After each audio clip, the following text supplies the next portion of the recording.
पाकिस्तान की माशी सूरत हाल इंतहाई गंभीर है। स्टेट बैंक की कल एक रिपोर्ट भी जारी हुई, एलामिया भी जारी हुआ, उसके मुताबिक कहा गया कि 4 साल की बुलंद तरीन सतह पर महंगाई पहुंच गई है। तो आपके ख्याल में खुशखबरियां तो सुनाई जा रही हैं कि पाकिस्तान के अंदर पेट्रोल भी है, गैस भी है, लेकिन फिर महंगाई भी है और कर्जे भी बढ़ रहे हैं। तहरीक इंसाफ की हुकूमत कर क्या रही है? देखिए, तहरीक इंसाफ की हुकूमत वही कर रही है जो पिछले 25-30 साल से मुख्तलिफ हुकूमतें पाकिस्तान में कर रही थी, जिसकी वजह से पाकिस्तान की मईशत तबाह हुई, कर्जों का बोझ बढ़ा, असासे बेचे गए, अवाम की मुश्किलात में इजाफा हुआ और गुर्बत बढ़ी, बेरोजगारी बढ़ी। वही चीज एग्जैक्टली वही कर रहे हैं जो इन्होंने कौम से वायदे किए थे। उसमें तकरीबन 95% उससे इनराफ किया और मईशत की जो स्टेट बैंक ने हालत बताई है, मेरे ख्याल से उससे ज्यादा खराब है मईशत की हालत। इसलिए कि हमारा ग्रोथ रेट होगा इस साल 3.5%, जबकि पिछले साल था 5.2%। बैरूनी कर्जे नवाज शरीफ के दौर में बढ़े थे $7 बिलियन पर ईयर। इस हुकूमत के दौर में 7 महीने में $10 अरब बढ़ गए। तो डोमेस्टिक कर्जे मिला के अगर आप देखें तो इस साल कुछ 6,000 अरब के कर्जे बढ़ेंगे, जबकि पिछले 10 साल में 2300 अरब साल के बढ़े थे। इस साल 5,000 अरब बढ़ेंगे।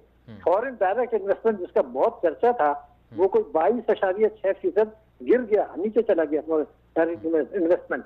अफरात ज़र जिसकी आपने बात की है, वो पिछले साल था 3.8%, फरवरी में हो गया वो 8.2%। अवाम कुचले जा रहे हैं, पेट्रोल बिजली गैस के नर्ख बढ़ा रहे हैं, उसके बाद जो है अवाम पर टैक्स का बोझ लगा रहे हैं और टैक्सों की वसूली गिर गई।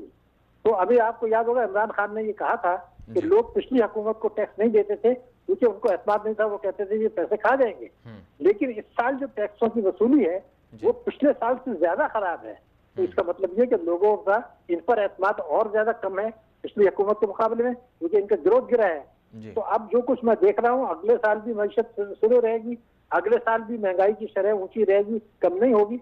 अगले साल भी करंट अकाउंट डेफिसिट जो है वो ज्यादा रहेगा। हमारी बरामदात इस साल बढ़ नहीं सकी, तिजारती खसारा हमारा कम नहीं हो सका और ओवरऑल कोई एक बेहतरी आप नहीं कर सकते सिवाय तरसीलात के।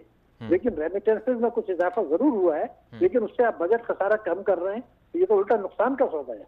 जी सर, इसमें आपने बिल्कुल दुरुस्त निशानदेही की कि कुछ तब्दीली नहीं हो रही। तो जो खबरें सुनाई जा रही हैं, खुशखबरियां कि गैस और पेट्रोल भी निकल आएगा, फिर मुफ्त में कहा जा रहा है कि पेट्रोल तो उधार पर लिया जा रहा है, लेकिन कौम से जो है ना महंगा पेट्रोल दिया जा रहा है। तो इस पर आप क्या कहेंगे कि ये पेट्रोल और गैस के ज़खायर हैं भी सही या सिर्फ महज खुशखबरियां ही सुनाई जा रही हैं? देखिए, मैं आपसे एक बात बता हूँ कि हमारी आपकी और तमाम पाकिस्तानी कौम की ख्वाहिश है, दुआ भी है, आप भी करते हैं, हम भी करते हैं कि अल्लाह ताला करे तो पाकिस्तान में गैस और पेट्रोल निकले। लेकिन जो लोग खुदाई कर रहे हैं इसकी, जिनको आपने ठेका दिया है, वो ये कहते हैं जी हमें तो ये भी नहीं पता कि वहां पर गैस है या पेट्रोल है या है भी या नहीं है। ये मैं आपको जिम्मेदारी से बता रहा हूँ। जो इस काम को कर रहे हैं, जिनको आपने ठेका दिया है, वो ये कहते हैं मुझे नहीं पता कि वहां गैस निकलेगी या पेट्रोल निकलेगा या नहीं भी निकलेगा, ये भी हो सकता है। तो अभी ये प्रीमेच्योर बात है, जरूर दुआ करनी चाहिए हमको, मगर इस किस्म की बातें थोड़ी सी गैर जिम्मेदारी की है। इस स्टेज पर प्राइम मिनिस्टर ने कहा है, जब वो जो कंपनी कर रही है वो कहती है मुझे नहीं पता, तो ऐसी बातें अभी ना करें। हाँ, ये कहे कि जी हम खुदाई कर रहे हैं, नवाज शरीफ के जमाने में ये ठेका दिया था, कौन दुआ करे अल्लाह ताला फजल करे, तो जब दूसरे मुल्कों में निकल सकते हैं तो मिडिल ईस्ट में यहाँ भी निकले, तब तो एक अच्छी बात थी। 2 रकात नमाज भी पढ़ लें। लेकिन ये कहना कि जनाब खुशखबरी मिलने वाली है, ये थोड़ा सा बचपना मेरे ख्याल से है और इस लेवल पे पहुंच के ये नहीं करना चाहिए।